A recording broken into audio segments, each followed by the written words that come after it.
Hi, so we're going to cut out our quilt today. I found this quilt in my stash, which I think is a really good candidate. You can see, let me hold up the pattern here for you to see. Nice spring colors and a good design. It is hand quilted. Probably not in the United States, probably by one of our sewing sisters overseas. And I always try to honor that a little. Like, someone has put a lot of effort into this. All garments are handmade. Somebody was running that machine and running their hands over this before me. So we're going to cut it out. And a word, just a minute here, about the thickness of this quilt. See this? This is about as thick as we want to go. And beware of 100% cotton batting. It's wonderfully warm. We all love cotton. It also can be very thick to work with. Remember, there are going to be times when we have multiple layers of this going through our machine. Serging along the edge will help pull that together, or zigzagging along the edge will help pull that together. But I can tell you, I have messed up some machines trying to get too much through the machine. So let's get started. Okay, let's lay this out. The first thing I do is I take a good look at the quilt. And the first piece I cut out is the front, because that's the one I want to strategically place. And I've decided, looking at this, I don't want this stripe running right down the middle of my hoodie. I'd rather have these blocks in the middle. So I'm going to place my pattern piece like this. Also, I like to, whenever possible, utilize the binding of the quilt for my hems. So I'm going to bring this right down to the bottom and fold this along here.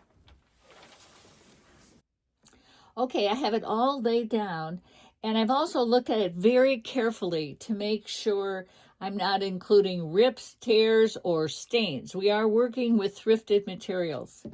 My best advice, if you have a stain on a quilt, is to cut around it, or if you want to try to get the stain out, I soak it overnight in OxiClean, and then I wash it in the washing machine with detergent and also some more Oxy. And then that usually lifts a lot of stains.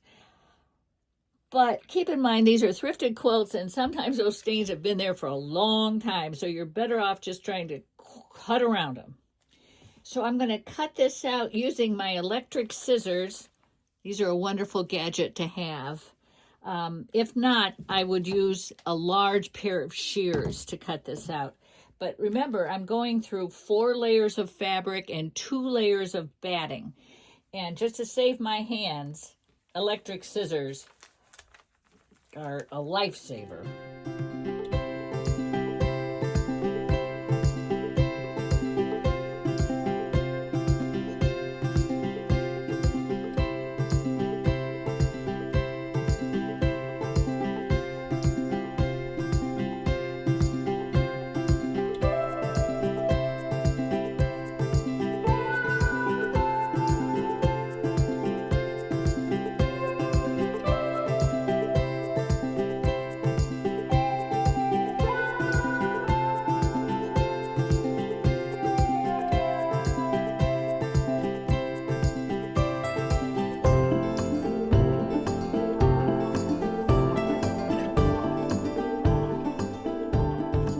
Nice, just the way I wanted it, right down here.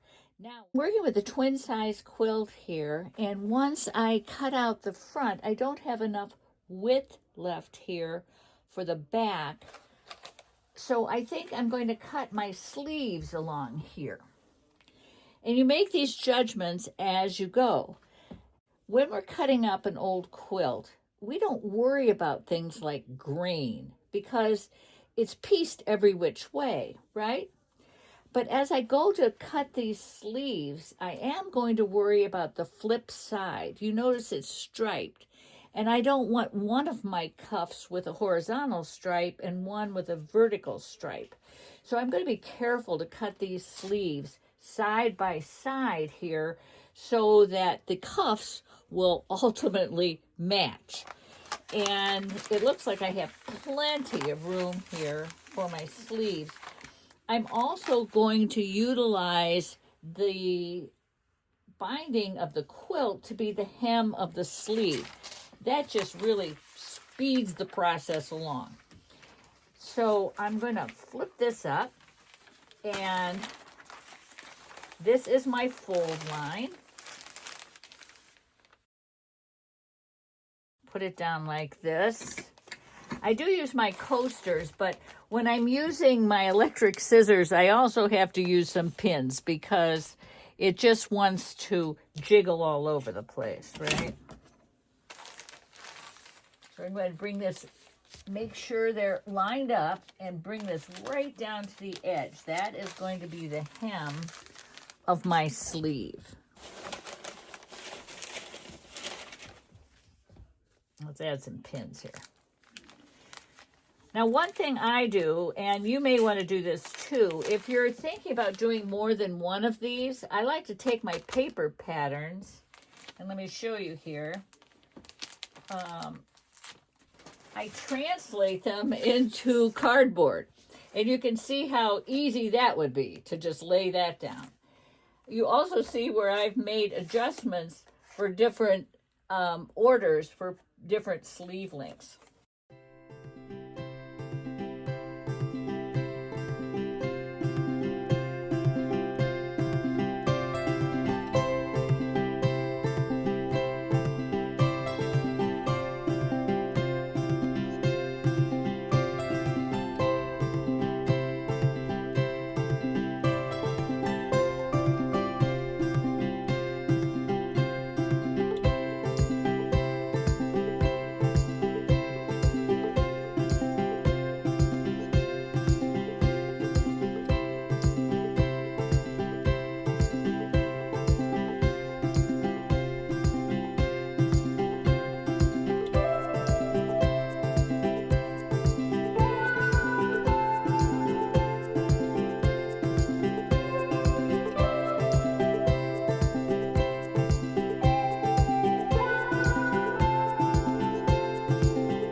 Second sleeve.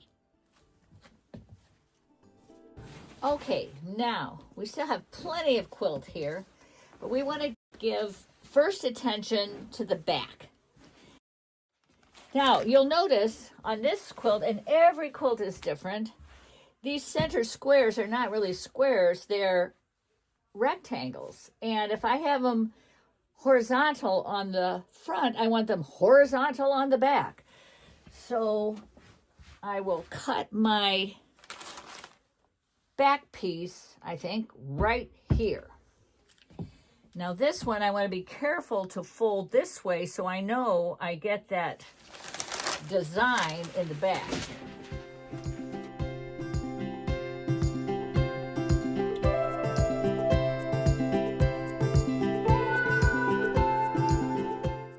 I'm going to check to see how these match up. See, I'm still not in the center, so let me move that over a little. Bingo. Okay. Here's our back pattern piece. Let's line up this bottom right here. Make sure that's good. Place it on the fold. Secure it. Oops.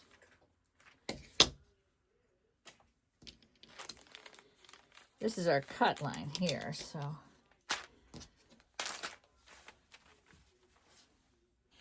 Now, I often am adjusting the hem depending on, the quilt, who I'm making it for, And before I cut, I want to make sure this back matches the front.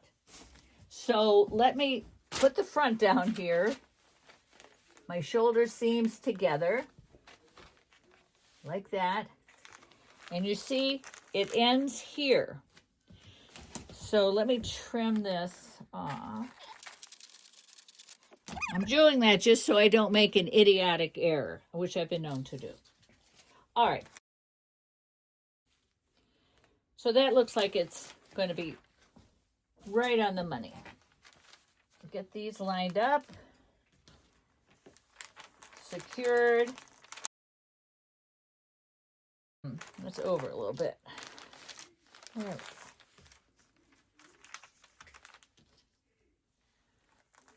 I'd like to say that every time I lay something down, it's perfect on the first try. No.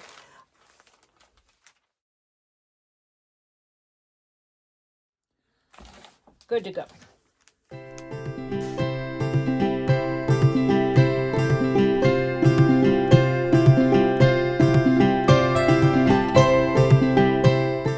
Notice I cut those 2 layers separately. Sometimes that's just easier. And when I'm working with electric scissors, sometimes you see I'm off just a little bit here. That's okay. I'll go back and recut that with my analog scissors. Okay, let's cut our hood. Now, this is the front. And again, I'm going to utilize the binding for around the face. Won't that be nice? So I'm going to cut these one at a time.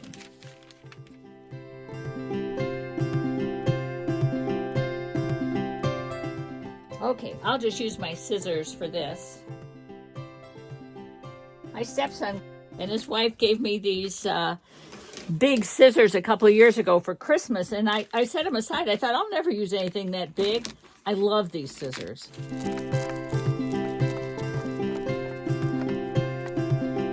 All right, it would be very tempting to just put this down here, wouldn't it? We wouldn't do that because we have to be able to put right sides together ultimately. So we have to flip this over to cut it like this.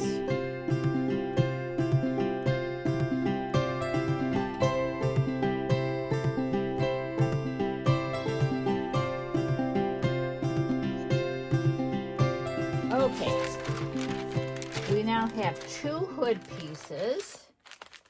Let's double check that we will be able to put right sides together. Good. Set those aside. One more piece to cut. I always save the pocket for last because it's the smallest piece and I can fit it in just about anywhere. So let's see, where's a good place to cut that? Looks like this is a good candidate right here. Now, since the pocket is going to go on the bottom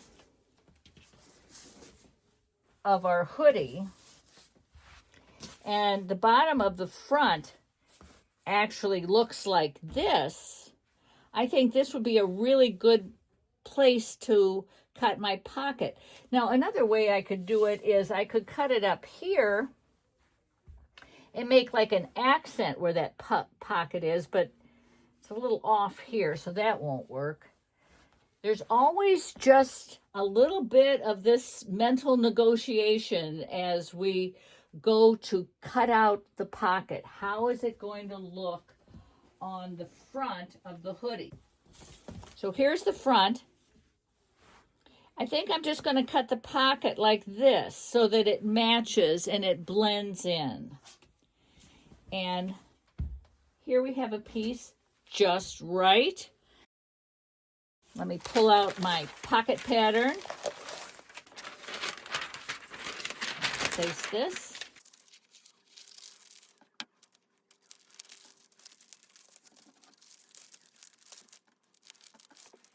And you can see our cut lines here. Easy peasy. We only cut one.